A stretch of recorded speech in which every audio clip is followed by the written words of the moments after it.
Now, as I'm about to embark upon the journey of talking about the INFJ past 45, past 50, um, I have to introduce this conversation by saying that this is more tentative than ever in my own reasoning, in my own narrativizing, um, mostly because I'm not that age yet. And a lot of, and I'm sure this is something that you already guessed, a lot of my work, a lot of my hypotheses and conjectures and theories, or at least sketches of theory, um, derive not only from the observations I'm able to cull from my many interactions, both in real life and online, with INFJs of all, in fact, ages and kinds, very diverse population. But of course also from observations of my own experiences, inner states, trajectories, wishes, dreams, visions, and so forth. I mean, this is perfectly valid, everyone does that. It's in fact the crux of the existentialist approach. And if I call my approach Jungian existentialism or Jungian post-existentialism, what's even though there is a post there, still, the existentialism is still very much present. It's just that it is intermingled with a certain degree of pragmatism, or at least I try to do that. Nevertheless, I am not that age yet, and I cannot be as confident that what I'm saying covers the whole story, but nevertheless, I will share these thoughts with you. It seems to me that it's not a phase that we would describe as, 50 plus, 50 and after just being homogeneously the same, because our life doesn't end there, of course.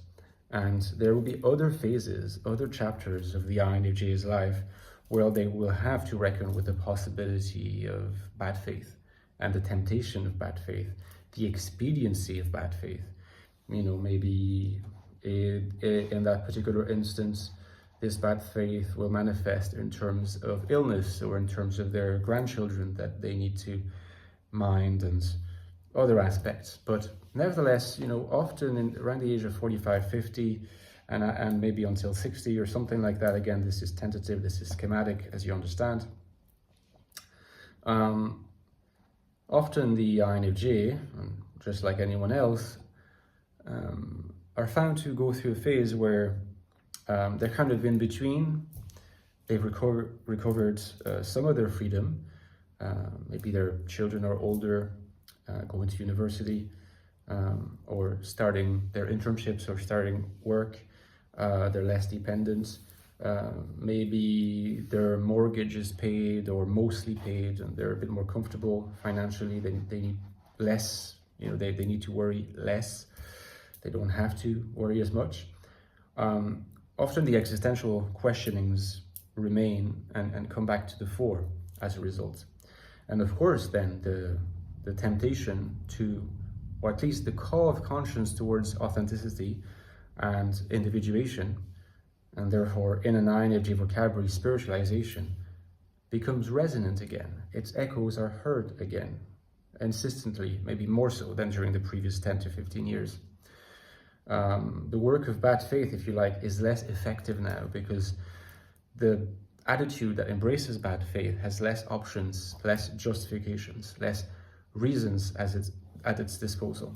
And the attitude of existential contemplation being more available, taking up more space in interaction with a person like an INFJ who is by nature very thoughtful, reflective, and vision-oriented, is sure to lead to some of these questionings.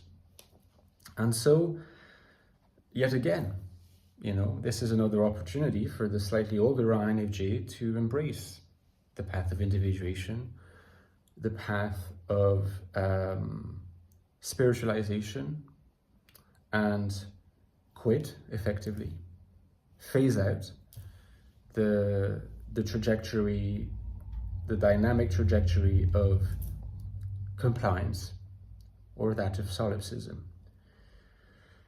I think by now, and I have hinted at this before, I've more than hinted at it, I've discussed it quite literally, the one who in this instance is much more likely to spiritualize is the compliant. Because the compliant is the one who is most likely to have done the things I mentioned, to have attained a good degree of financial stability and independence, who has older children, who has a mortgage that's paid, who need worry less. The thing about the solipsist, and this is something that's not talked about enough, and I mentioned that before, is that there are material consequences to one's mental landscape, one's mental choices, one's inner architecture and worldview. Unless the solipsist is an heir, they're unlikely. Of course, they can manage to be quite financially secure, to have a good career, but a lot of the time, the solipsist is the one who's struggling. The solipsist may not have children. The solipsist may only have, just the bare minimum to survive, and has stuck to solipsism. By now, it's likely that they have gotten a little bit bitter and really don't like society anymore, don't like other people anymore. What reason would they have to spiritualize? They're not secure enough to take the risk. And in their inner landscape, the whole point of maintaining the stance of the solipsist is also to allow them their mental scaffolding to not collapse. Because to move from compliance to solipsism is to kind of say, even at that age, okay, I make that choice. My life still has all these achievements, but I want more authenticity now. What can the solipsist say? What achievements does my life have? What have I actually done? I will choose more authenticity, but it's late. I haven't done much. Was all this a lie? Don't have kids, I don't have, I'm simplifying, but these are real questions that real people might ask themselves. My philosophical work maybe isn't as good as I thought because I didn't even want other people's feedback. I thought they were not good enough for me, but in fact, perhaps I was just protecting myself from the possibility of critique. That can lead to psychical collapse when your whole worldview has been built around it. So there is a lot at stake for the solipsist to stick to solipsism and to become more and more impoverished in the NI world through mere consolidation and no expansion of their NI perspective. So the compliance here is much more likely to embrace spiritualization. And honestly, based on what I've observed over the years through being lucky to interact with slightly older INFJs, it seems that a lot of compliant INFJs spiritualize around that age. Maybe it's maturity, maybe it's, I don't know what it is, wisdom, realizing that, maybe allowing themselves, because a lot of the issues that the compliant faces are around guilt, unconscious guilt. I mentioned this plenty of times. I think there is a sense, very unconscious, in which the compliant says, look, I've done my part. I've been the good human that I was supposed to be. My guilt is not as strong now. I'm allowed to do this. And so they do. They do it very frequently around that age, which is why you see a lot of spiritualized INFJs around that age too.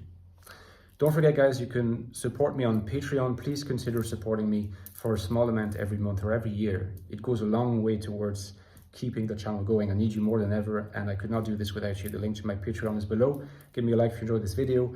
And don't forget, with Patreon, you get access to cool perks like the Discord server, or the Fourfold, which is our server, exclusive access to Patreon supporters, as well as the deep dives, bonus video content by myself on a topic of your choice every 2-3 weeks. Of course, don't forget about my books, The Ecstatic Soul, which is my first book, linked below, the deepest investigation of the INFJ mind that you can find online, full stop. Get the book if you haven't yet. As well as its sequel that I just made fall by mistake, The Infinite Soul on INFJ life in the modern world. We've looked at the mind, and now it's time to go out into the world and see how the INFJ can find purpose, truth, and value. Okay? Get the book at the first link below, and I'll talk to you tomorrow, guys. Bye-bye.